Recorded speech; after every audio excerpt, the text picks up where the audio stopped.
Hey kiddos, this is Opa again. Okay, let's continue our story with God being very, very sad at the way man has destroyed life and filled the world with sin and wickedness. And so the last thing we saw is that God said, I'm going to destroy man. I'm going to destroy everything, man and animals. And then the next verse says, but Noah found grace in the eyes of the Lord. Aha! You remember that man who was Enoch's great-grandson, Noah? Well, apparently, he loved God like his great-grandfather did.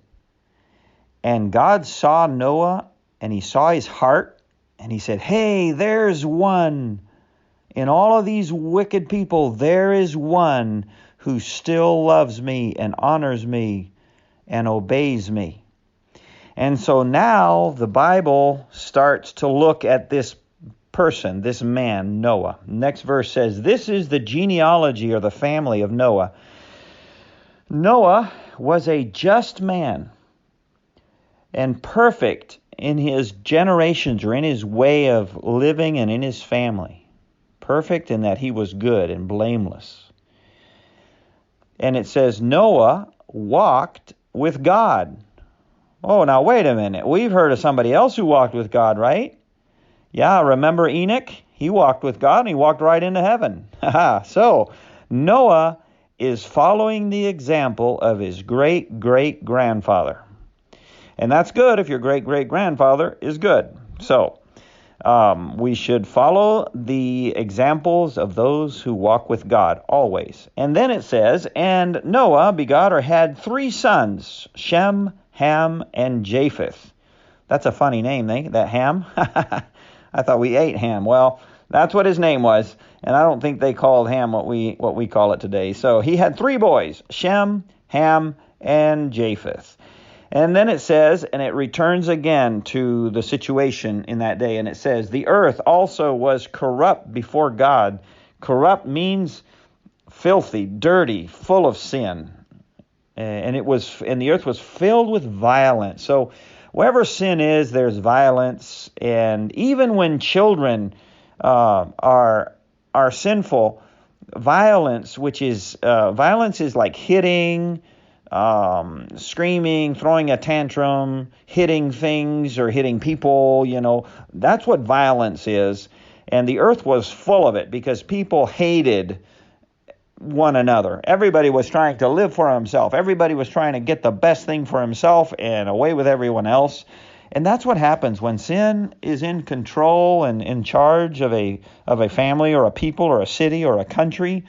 That place is full of conflict. Conflict is bad attitudes and bad actions. And unfortunately, that happens to families sometimes. When families don't obey God, oh, you don't want to go into that home because it's a mess and it's dangerous because sin makes places dangerous. It makes families dangerous. It makes cities dangerous. It makes countries dangerous. Sin just ruins everything. It always does. And so the earth was ruined, basically. So verse 12 says, so God looked upon the earth, and behold, it was corrupt. Okay, it was a nasty mess. For all flesh had corrupted their way on the earth.